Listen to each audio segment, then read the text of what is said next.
It's time for the best coverage of the top stories in sports.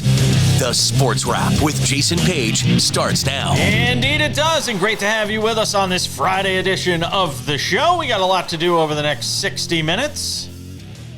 Always fun on Fridays, because if it's a Friday, it's a NASCAR Friday, and that means Tino Pattigno is hanging out with us. Sirius XM NASCAR Radio. Their betting insider. You can see him on Tubi as well on the weekends. Get some thoughts with him on this weekend's race at Sonoma. We'll also be joined by Robert Littal, Black Sports Online. Talk about some of the top stories of the week with him. What did Robert Griffin III do? RG3, what are you doing? We'll get into that and a whole bunch more. But we start things out in the NBA and Summer League. Summertime. Sam Yarnell, we had the debut of Cooper Flagg on Thursday night in Las Vegas. Our friend Kurt Heelan was there. Got his first points. Got schooled a bit by Bronny James, I saw as well, which was kind of fun. But the Mavericks get the last laugh at the end as Bronny James comes up a little short. I said this to Kurt Heelan, and I'll say the same thing to you. If you're the Mavericks, get him in there for a couple of games, get a few minutes, just get him through it healthy. That's all you want. Remember, Victor Wembanyama's, they called this an uneven performance. Victor Wembanyama's first game for Summer League wasn't all that great either. He turned out okay. I'm not worried about, what the numbers look like and the stat line and the box score and all that. I just want him to come through these games, a couple of games healthy, and just be done with it if I'm the Mavericks.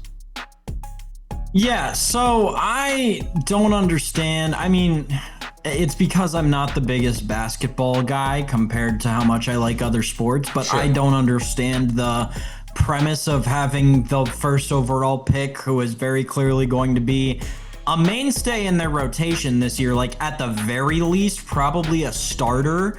I don't really get what the point of having him play in Summer League is. Summer League to me is for like second round guys who are on two-way contracts and guys with options and stuff like that. Like seeing Dalton Knecht and Cooper Flagg on that floor last night, who both got meaningful minutes. Bronny James, different story. We'll get to that in a second.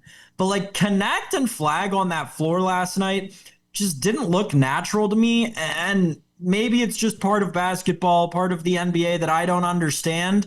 But I can't see what good it is doing for any NBA franchise to have a player that important to winning a championship playing in meaningless games on a Las Vegas casino floor in the middle of July. It's hilarious. This is the league of rest, right? I mean, let's be honest. This is the NBA. We were just talking about this on the show yesterday. This is the league of rest. This is the league of guys playing 65 out of 82 games, and that's a successful season, right? This is that league. But we're going to take our highest prized asset that we just went and, tanked and, we got lucky in the draft and the lottery balls and all that stuff. We're going to go and take that guy and, as you said, put him on a floor at UNLV, in the shadow of Las Vegas where he's not even old enough to go gamble. We're going to go put him out there, in basically a glorified and one scrimmage running up and down the floor. And just throw caution to the wind and hope it all works out and he doesn't get hurt. Every time he went down, I just watched him go down again. Every time he went down, they had to just be going, okay, he got up. Like it's got to be nerve-wracking for them, Sam. But I think Summer League should not be for these types of players. It should be for the guys on non-guaranteed contracts. It should be guys fighting for the 12th and 13th spot on the bench or fighting to stay, on the big team this year because they spent all of last year in the G League. That's what the Summer League should be to me. It shouldn't be, let's trot out our first round pick who we know is going to play, at least 10 minutes a game. I don't get it. I don't get it either. Bronny James was out there too. You mentioned him. And he got some good run. He had a chance late in this game to try and, hit a bucket that would have won it. Instead, he opted for the pullback, three-pointer, which went begging. when he probably had a line where he could have taken it to the basket, which is something, his father did a lot of early in his career, but it is what it is. I mean, look, I was thinking about this in the shower today. Bronny James, I know, of all the places. Bronny James is, got another year or two in this league, however long his father decides to play. And I'm not saying this as a shot at him or a shot at LeBron or any of the decisions that were made in all of this. Fact of the matter is, he's a borderline NBA player. He's a borderline end of the bench guy. And those guys just don't last that long in this league. That's what it looks like to me. So I think that there's been a huge leap that Bronny James has taken in maturity over the last year. And I say that because I was listening to an interview with him a couple of weeks ago at this point. And essentially what he said was, listen, I understand that, I don't have all the, talent in the world, right? Especially when it comes to scoring the basketball. And if I want to stay in the NBA, I'm going to have to be a defensive athlete. I'm going to have to be a guy who can get up and down the floor consistently, who can always run with anybody and play defense. And that's exactly right. And I think there's a level of maturity to knowing that that's what it will take for him to remain in this league beyond LeBron's years, or even in the short term. What if LeBron gets traded? I don't think it's going to be a Bronny package getting sent to Cleveland. So I think that it's interesting in that regard, that to see the level of maturity that Bronny gained in just 1 year going between the NBA and the G League. Now, on the other side of that is his final possession last night, as you alluded to, Jason. That did not show any maturity, just going back and forth about 10 feet, trying to put a move on somebody, and then hoisting up a prayer when your team was down 2. I didn't get it. But again, I think Bronny's taken some incredible leaps in terms of maturity over the last year. Hopefully, it's enough to carry him beyond when his father plays. Craziest part of all of this, by the way, ticket prices for last night, courtside seats were $3,000. Yeah. I don't want to hear about a terrible economy, by the way. I don't want to hear about a terrible economy. $3,000 to sit courtside for a glorified scrimmage. Well, hey, with a bunch of guys, Cooper Flagg scored 10 points. With a bunch of guys that'll be playing in Europe next year, or the G League, or China. Seriously, I can't wrap my head around it. Can we talk about some baseball to put me in a better mood?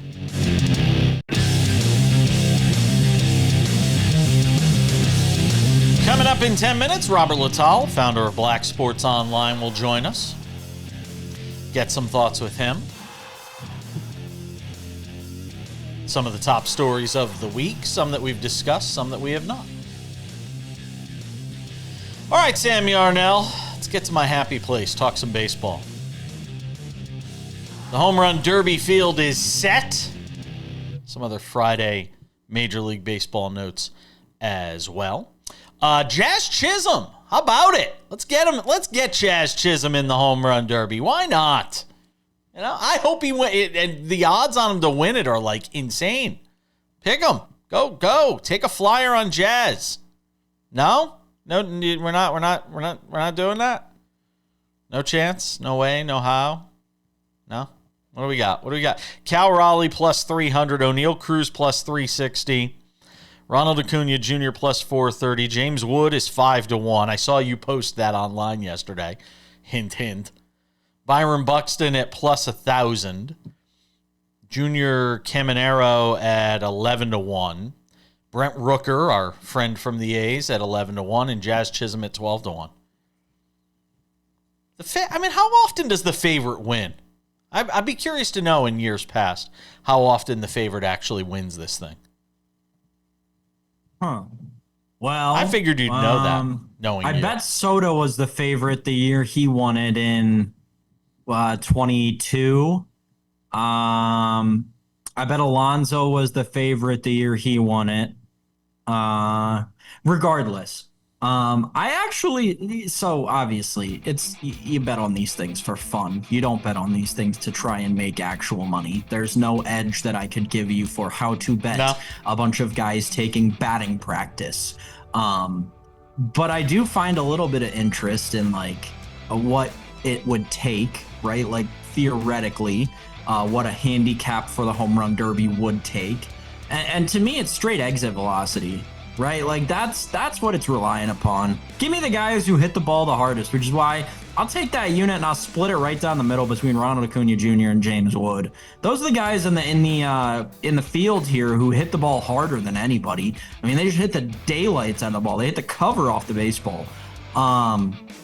So that's where I'd go. If I had to pick a winner, it'd be one of those two guys. If you're making me pick one, it's James Wood, just because he's played the entire season and has more of that endurance factor with the, new era of home run derby that we've seen is so important. Give me the young, fresh legs of James Wood over Ronald Acuna Jr. coming off an injury later in his career. But that's what I got for you, man. It's going to be a lot of fun. I do think it is a great field outside of Jazz Chisholm, right? Who's really weird at the end when I think there were a bunch of guys who were in conversation for it who had better arguments. But I think we're in store for a good home run derby. Jazz is a showman, though, so Jazz will be fun. Jazz is a showman, and not for nothing, he has been huge for the Yankees since coming off the injured list. There was a 2-week stretch where he was the best hitter in baseball. Yeah. And he's and that on a team with Aaron Judge, that's saying something. He is swinging it well right now. Speaking of the Yankees, what a rally for them last night. They're getting no hit, like an out into the 8th inning against Brian Wu, who looked fantastic. And I mean, for the life of me, I can't figure out how the Yankees somehow get up off the mat down 5-0 and win that game. I can't figure out baseball. I'll just throw my hands up and say I can't figure out baseball because this team looked dead in the water after dropping 6 in a row. Now all of a sudden they've won 4 straight. They get the comeback win. Giancarlo Stanton hits his first ever career pinch hit home run, and then they get the walk-off sac fly from Aaron Judge, who gets bailed out by an Anthony Volpe slide because that was not a very deep fly ball to Julio Rodriguez in the 10th, but the Yankees get the win anyway. And this is the Mariners. Look, they get swept in New York, and that's a tough trip for the Mariners to New York right now in that AL West where it feels like they're running in mud, Sam. I don't know. That was an incredibly impressive win from the New York Yankees last night. That's a win that, I mean, you get the best closer in baseball this season, hands down, to blow a save for the first time in weeks, I believe. So that in and of itself is impressive. Unfortunately, your boy Aaron Boone bought himself another couple of months as the Yankees skipper because it was a heck of a ball game out of New York last night. I still think that with the way Toronto is playing baseball, I am not comfortable saying that it is the Yankees division to lose in the AL East. Toronto's peaking early, though. Toronto's peaking early. The Yankees are going to have to go out and win it. I'm not saying they can't, but they're going to have to. The division's not just going to fall to them as it has in years past. Theyankees are going to make moves, though. They're making it clear. They're going out and getting, whether it's Eugenio Suarez, whether it's there's talk of another pitcher, Diamondbacks pitcher that they were Zach Gallen? Yeah, they were talking about Gallen. The Yankees are going to make moves here. This is not a team that is standing pat right now. It's like the meme. It's like, bro wanted Zach Gallen, but ain't have Zach Gallen money or ain't have Zach Gallen prospects. Get ready to learn Sandy Alcantara, buddy. Can we just give some more love to Nick Kurtz, by the way, who just continues to pound baseballs? I mean, man alive. I'm still trying to figure out how the A's are so bad. I'm still trying to figure out how this A's team, I cannot figure out how they are 39-56. Because every time I look at that lineup, I'm like, this team should be better than this. Is their pitching that bad? Like, I cannot figure out for the life of me. And it's got to be. I mean, they've allowed the most runs in the American League. But and not only have they allowed the most runs in the American League, they've allowed the most runs in all of baseball. Other than the Colorado Rockies, which is, I mean, we don't count the Rockies because they play in Colorado, and they're the Rockies. 538 runs. But Nick Kurtz is just out of this world. Again, he's on the wrong team in the wrong year to try and win Rookie of the Year. But man, hats off to Nick Kurtz, who hits a 8th inning game-tying home run before the A's walk it off last night. I will just say this. Do not count Sacramento as that different than Colorado.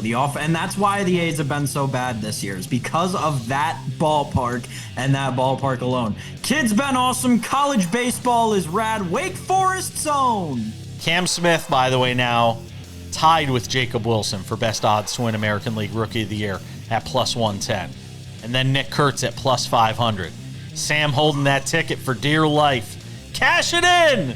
They giving you cash outs? We're coming back.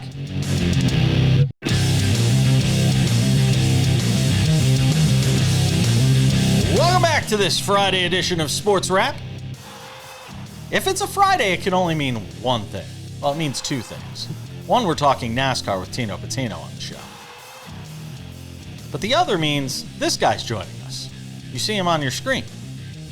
His name is Robert Littal. He's the founder of Black Sports Online.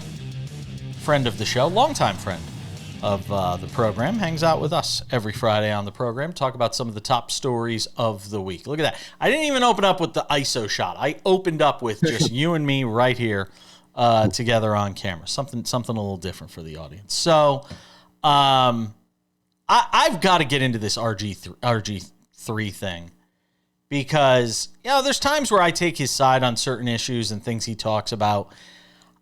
I'm having a hard time figuring out the logic of elevating a tweet from somebody who has like 50 followers that has something so disgusting and just totally as offensive as what he called attention to, this tweet that somebody put out of, you know, mocking the WNBA 2K, NBA 2K26 cover. And we talked about it earlier on the show this week, Angel Reese being the cover woman for this year's, for the next version of the WNBA video game, 2K. And somebody decided to put a offensive picture in place of Angel Reese. And I don't know. Are we elevating it if we say what it was? I don't even know, Robert. Am I? Yeah. Yeah. I mean, see, so I won't say it. No, but I don't want it. Like, yeah. That's what I'm saying. That's why I'm not saying it. If people want to go and find it themselves, if it means that much to you, you can go and find it. But somebody elevated. So somebody tweeted out this offensive picture, mocking the fact that Angel Reese was the cover person, and RG3 decided to put up the actual post from this person that nobody would have ever seen because he had like 50 followers. And he called attention to it, saying it's offensive, but at the same time also saying, even though Angel Reese has taken shots at me before, I think this is terrible. Do you think, I know it's dangerous to ask you to get inside somebody's head, Robert. Do you think he intentionally did it to call attention to it, to make her look bad? Or do you think he was legitimately trying to call out this person's racism, overt racism, in this tweet they put out, and just had a brain cramp or a brain fart in inadvertently elevating this tweet to millions of people? Well, I think he was trying to split the baby, as they would say.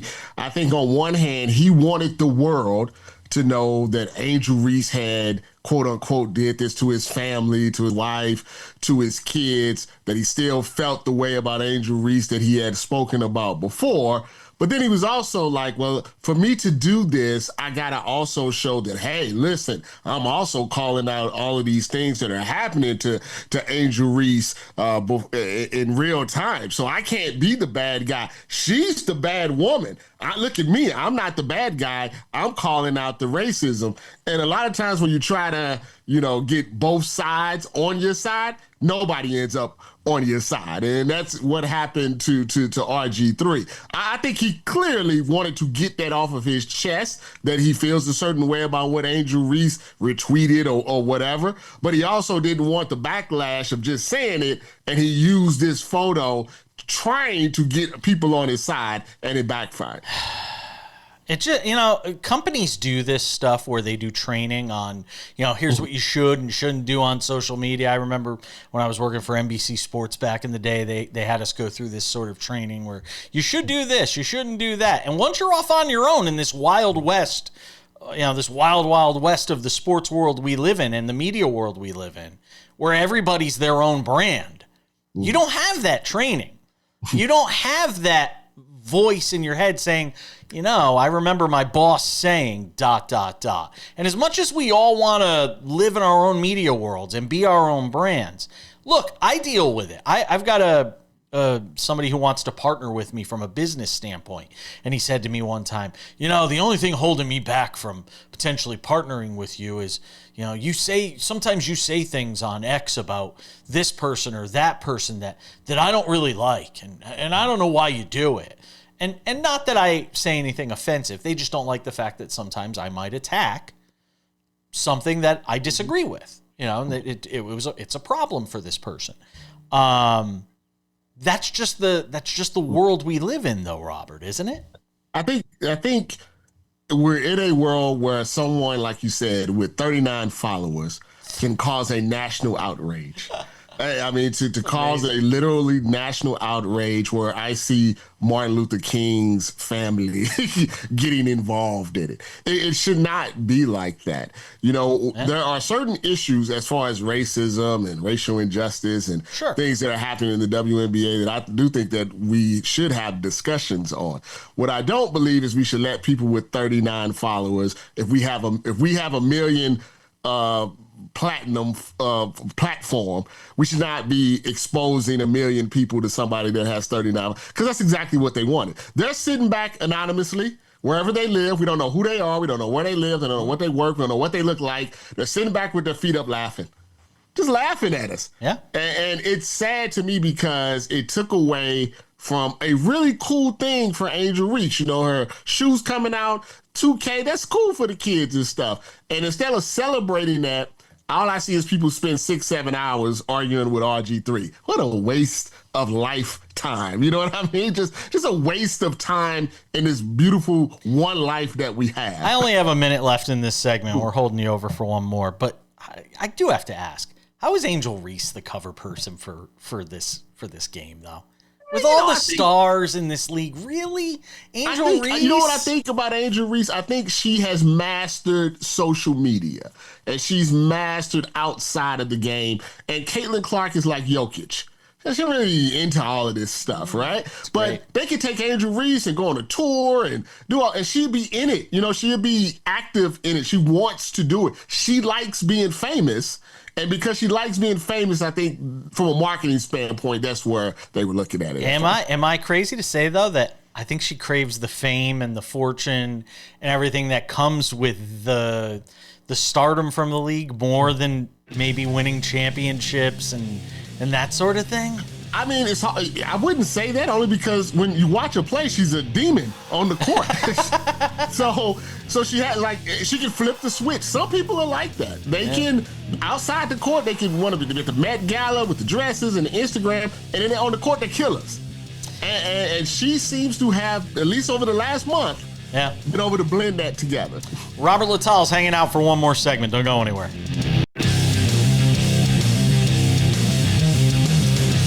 We welcome you back on this Friday, where we hang out with Robert Littal, the founder of Black Sports Online,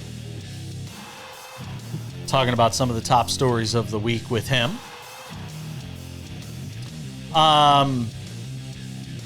You would think after what was the guy's name from the Giants who then went to the JPP? Yeah, Jason Pierre-Paul. That's what it was.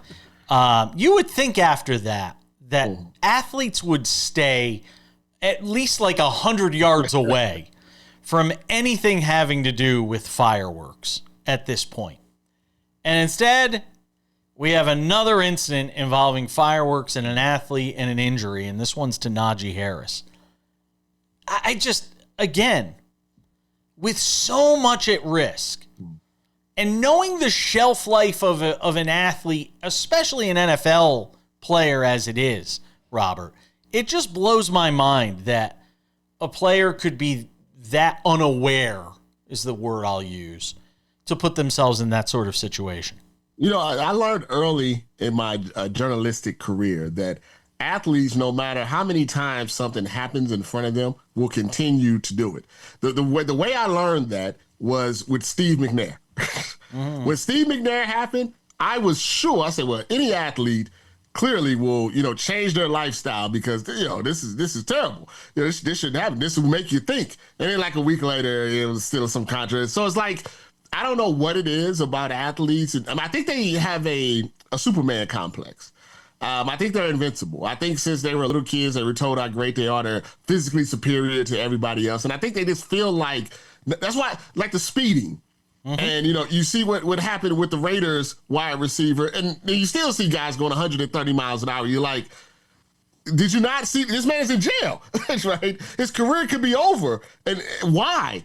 And so nothing surprises me with that. I hope he's okay. They said it was superficial. But the possibility of almost losing an eye and a career over some fireworks, when you can go to Cabo and sit on the beach and just watch them fire up it's I can't. I understand it because they keep doing it, but it's unfathomable to me. NBA salaries. We were talking about it yesterday on the show. Is there a breaking point anywhere in the future here? When we're talking about guys that are basically going to be making $1 million a game next year? It's interesting because the general population, as far as how much their increase has been very, very small over the last 30 years, even though like housing and cars and everything else has went way up. But for the NBA and MLB, it's just going out of control. And it makes you think in 10 years, is Wemby going to be worth $1 billion? How far can this go? But then when you see the Lakers getting sold for $10 billion, maybe there is no cap of how. I think that there maybe at some point a CBA, I know they're trying to do it right with the second apron, but maybe at some point they go hard cap. Where look, you can't make more than $250 million or something like that. Because if not, because of the escalators that they have baked in, it's not going to, 500 million, 700 million doesn't seem out of whack in the coming years. And as long as the media money is there, they can afford to keep doing it as well. You have to wonder if at some point that media money starts to shrink. Mm-hmm. Does it ever start to come down a little bit? That's another question. I'm looking at $3,000 courtside seats for a summer league game last night with Cooper Flagg and Bronny James, and I'm just trying to figure it out. Like, where's the market for this? Like, how is this happening? Yeah, I don't know. I think, supply and demand or whatever you want to call it. But I know tickets for games have gone up, concessions. Everything has gone up except the amount of money we make, which is really not a good way to live in a civilized society. But I think what will happen is the same thing that happened to NFL players. Whatever we consider the middle-class NBA players are going to suffer. Because you're going to have 3 guys making $60 million a year, and the other 9 are going to be, around the vet minimum because there's not going to be any money for middle ground. Yeah. We got a big boxing match tonight, and I know some people will see this afterwards, but it deserves to at least get a couple of minutes on the show. Katie Taylor, Amanda Serrano, the third time around for them, revisiting where it all began for them at Madison Square Garden in New York, being streamed live on Netflix. Give me a reason to believe the result was any different from the first 2 times they fought. I felt Serrano won the first 2 fights, and the last one clearly. It's when you see that, it's hard to believe if the fight kind of goes the same that it's not going to go, to Katie Taylor, especially in that area where they both have a lot of fans. But I think the most important thing is the fight. when those two fight, it's like Rocky and Apollo. I mean, it's you're gonna get your money's worth because they go in there from the opening bell. There's not a lot of jabbing and everything's going on. So the fans will get their money's worth. You got Netflix, you're basically getting it for free. But I do feel Serrano has won the last two fights, and I see no reason to not believe that she should pull out this one. We just have to see what the judges have to say. You're big into boxing, so I'll ask you, what have they done for the sport in sort of helping to prop it up, especially on the women's side? I would say this is the one thing that Jake Paul can be, if you want to give him props for, is he's really elevated women's boxing. He signed a lot of women boxers, put them at big events. Him and Eddie Hearn over in the UK have really put a lot of money into women's boxing where the U.S. promoters have not.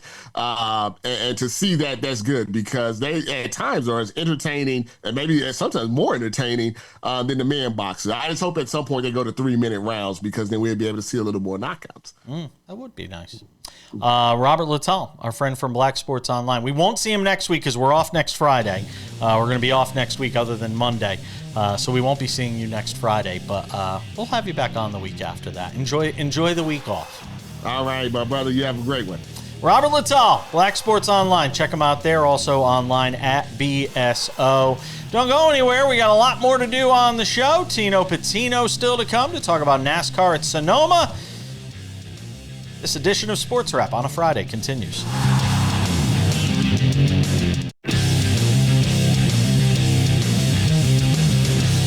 We got you covered for NASCAR on this Friday edition of Sports Wrap because Fridays are NASCAR Fridays on this show. That means we're bringing in this guy. The big guns are here. Tino Pattigno. Please, don't do the gun show. The gold gun show. Tino Pattigno is here, Sirius XM NASCAR Radio. You can hear him on the weekends, see him on Tubi as well. All his great social media content too. Talking NASCAR with us on the show. Are we literally going to be talking about Shane van Gisbergen, a guy who can't even really sniff a win outside of a road course, as a 3-time NASCAR winner? After we're done with Sonoma this weekend, I just can't. I'm sorry, Tino. I gotta vent on this because you know how much it drives me crazy. This idea of Shane van Gisbergen, this neophyte who's stormed into NASCAR and does great on road courses. I said this to Brian Twining on Monday. I'll say the same thing to you. NASCAR should start a road course series. Start a road course series. And then you can have him do all these cute little road courses, and it's great. Because he can't win the other races, so just do a road course series. It'll be made for Shane. It'll be wonderful. Is he gonna win? Is he gonna win for a third time this year? Is he gonna join the likes of some of the greatest in the sport to win 3 times in 1 year? Yeah, I think there's a high chance that we can see that happening. And I'm not that much against it or have that much of a problem with it as other people do. Well, here's the reason why. He's still very new to racing in the NASCAR Cup Series. So what is the NASCAR Cup Series? Well, we're not saying it's road courses. Yes, there are 3 to 4 to 5 to 6 in the sport right now, which is the most we've seen, street course, road course. And that's fair because maybe we can cut back a little bit. But with Shane van Gisbergen, he's still a rookie when it comes to racing on the ovals. So if he can figure out these road courses, he's the opposite of your normal Cup Series driver, right? Those guys grow up racing on the short tracks, on the ovals, and they have to learn how to get better on the road courses. And you bring in some road course ringers, and maybe you have guys like Michael McDowell, AJ Allmendinger, who have that prior experience of road course racing that makes them excel on these types of racetracks. But for SVG, you got to give the guy a little bit of slack here. I mean, this is his second full-time year or first full-time year in the Cup Series, and he's got 2 wins now. Could go for 3, tying, like you said, Kyle Larson, Denny Hamlin, Christopher Bell up there for the most of the series. And if he does that, he's making it to the round of 8 in the playoffs. And you have to, at that point, tip your cap to Justin Marks, the owner of Trackhouse, who brought in SVG to do just that. So I'm going to stand on, a little bit of business here for my guy SVG, because when you look at this too, average running position on road courses in 2025, yeah, he's that much better than everyone else, but it's drastic. He has a 3.3 average running position. The next best, I'll let you guess. Who is the next best? I'll say the driver, Christopher Bell. What do you think the average running position is for him? Next best. You're saying in just road courses? Yeah, road courses this year, 2025. SVG is 3.3 in terms of average running position this year. What do you think the next number is for Christopher Bell? 10. You're right. Great. There you go. Hey, great analysis. But that's insane. 7 positions better on the racetrack. I respect him. All right. Fair enough. Vegas doesn't, because they still think his odds to win the championship this year are 45-1. Well, that's correct. He can't. But you basically just said he's going to be locked into the top 8, and even knowing that, they're saying he has no shot. Basically, they're saying you're burning your money. Well, if he gets 3 wins, you have enough playoff points to essentially make it out of those first couple rounds. And then you take a look at the playoffs. There's road courses in there. We have the Roval. So that's why I'm thinking that. But Vegas is correct. He should not be a favorite by any means to win the championship. Kyle Larson is right now the favorite to win the Cup Series championship, by the way, at plus 350, and then Christopher Bell at plus 550. But it's been pretty quiet for Kyle Larson as of late.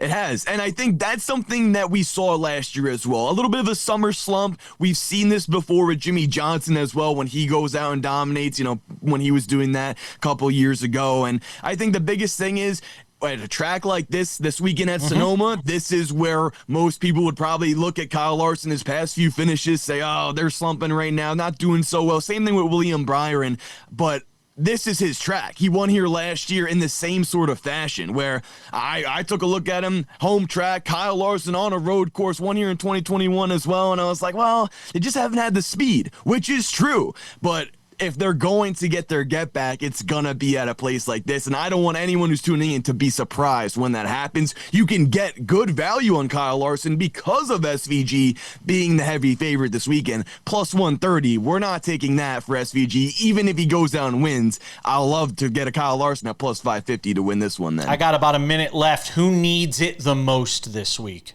Oh, great question. Well, there's all the drivers on the cut line. Chris Buescher probably needs it the most because new winners keep on winning. And like we saw Chase Elliott, Chase Briscoe, obviously SVG we're talking about. But when we go to these road courses, and you still have Daytona coming up too, right there, it's looming, the cut line race.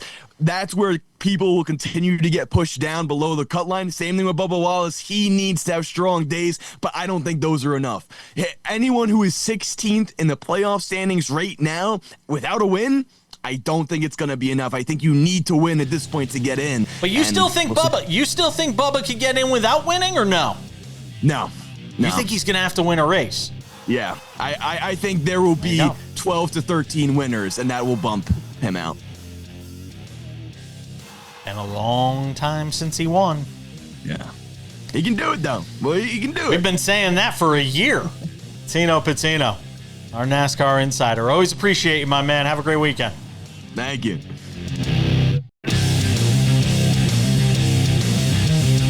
All right, just about time to put the wraps on this baby for a Friday. Couple of reminders. SportsWrap weekends might be on this very same station. If it's not, check your local listings for time and schedule. Could be somewhere else. If not, I don't know. Call the station. Tell them they should carry the weekend show.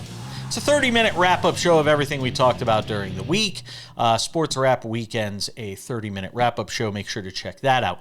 Sports Wrap with Jason Page. The audio podcast of this show is available Monday through Friday on all your favorite podcasting platforms, including Spotify, Apple Podcasts, YouTube Podcasts, iHeartRadio, TuneIn, Odyssey, Amazon, anywhere you get a podcast, anywhere. you can listen to this show in a nice, tidy little 45-minute podcast while you're in the shower, on the treadmill, on the train, plane, wherever it may be. You can listen to this show Monday through Friday. Subscribe today. The Sports Wrap with Jason Page YouTube channel is the place to watch the show commercial-free Monday through Friday. It's available afternoons on our YouTube channel, as is Sports Wrap Shorts, clips from the show, sometimes clips not from the show. Go and check them out. Always good fun there as well. All right, without any further delay, ladies and gentlemen, time for some odds and ends. Odds and ends. How about some Wimbledon, Sam Yarnell? And Odds and Ends presents... I got ahead of myself. Monday's headlines on a Friday, Sam Yarnell. We like to let people in and kind of tell them what they could expect to hear about when we come back on Monday. By the way, next Monday, the only live show we will be doing, regular show, we'll be doing next week. I will be taking the week off. Sam will be off as well. So just be ready for that. But we will be here on Monday because I want to recap Wimbledon, everything from the baseball weekend, and then we'll get you ready for the All-Star game, and then we'll go and take a few days off on one of the slowest sports weeks of the year. Sam Yarnell, Wimbledon, we got a women's final, Amanda Anisimova. I think I said it right. Yep. Yeah. New Jersey's own, if I'm not mistaken. Really? Yes. American Amanda Anisimova will be taking on Iga Swiatek in the Wimbledon women's final after Anisimova beat Arina Sabalenka yesterday. Swiatek easily getting through her semifinal match as well. Be great to see. And there's been 9 straight years of a different winner at Wimbledon. 9 straight years on the women's side. Obviously far different from the men's side. When you look into your crystal ball and write Monday's headlines on a Friday, who's winning on the women's side, Sam Yarnell? That's interesting. Hey, and what's funny about that, just that 9 different championships thing, can you not draw that directly back to the strange retirement that happened heading out of Wimbledon? Who was that? That I believe it was a British or an Australian woman who was number 1 in the world and announced her retirement. I'll have to go back and check. Okay. Regardless, I'm going with Iga just because Iga rocks. Yeah, she does. Pretty freaking cool. Jason said it. We're only here on Monday next week. If you're one of our loyal listeners or watchers, like Philip Dunn, shout out to the guy, Philip Dunn, catching the show. Didn't tell me where he watched the show, what state he watched the show in, but sent me a very sweet little note about us, Jason, and said that he loves what we're doing. So if you're like Philip and you want to watch the show next week, Monday's the only day that we'll be here. On the men's side, it will be Carlos Alcaraz against either Jannik Sinner or Novak Djokovic. The second semifinal, Novak Djokovic and Jannik Sinner, has not taken place as of the time we're putting together the show. Taylor Fritz losing to Carlos Alcaraz in the early semifinal. I just feel bad for Taylor Fritz because he's never going to win it. I mean this. I hate to use the word never. The guy's never winning a major. He's just born at the wrong time. And he's really good. He's really good. He's great. But the guy can play his best and still have no chance. He gets beaten 4 sets by Carlos Alcaraz on a day where he played really well. He's got to play perfect and hope that Alcaraz stubs his toe. I feel for him. So Alcaraz versus either Sinner or Djokovic. If you're looking at either matchup, who do you think wins? First of all, on the Fritz thing, yeah, he will win a major. No, he won't. We've seen this movie before. He's literally just Andy Murray. Maybe it'll be in 10 years, but he'll win the U.S. Open. No. It'll be super emotional, and that'll be it. It'll be like Alcaraz Sinner, Alcaraz Sinner, Alcaraz Sinner, Alcaraz Sinner. Nope. Fritz. I'll take that futures Alcaraz bet. Sinner, Not Alcaraz happening. Sinner, Shelton. I'll take the no. Alcaraz Sinner, Nope. Alcaraz Sinner. Oh, that's your next 10 years in tennis. I just laid out the whole thing for you. If you'll notice, it started with Alcaraz. It starts with Alcaraz this weekend. Right. The guy's invincible at Wimbledon. Vamos España. American Century Golf. The celebrity tournament this weekend, Sam Yarnell. Do they even have odds on this thing? I guess they do. Somebody says they do. All right, somebody says they do. Charles Barkley's a long shot. I know that. You can't bet him in every state, but you can bet him in some states. Marty Fish came in as the co-favorite with Steph Curry. Last year, Marty Fish won it only because Steph Curry became the first defending champion since 2011 not to play in their title defense year. Obviously, Steph Curry busy last summer over in Paris at the Olympics. So Curry back this year. I'm putting it on Steph. That guy is an insane golfer. He beat Marty Fish 2 years ago. I'll go with Steph this year. Give me Tony Romo. He wears Skechers. I'll go with Romo. How's that? Oh, look, I even got the right logo on the screen. It's the American Century Championship. Yep, give me Tony Romo. Or Joe Pavelski. Thanks, Robert Littal. Thanks, Tino Pattigno. Thanks to you, Sam. We'll see you next week.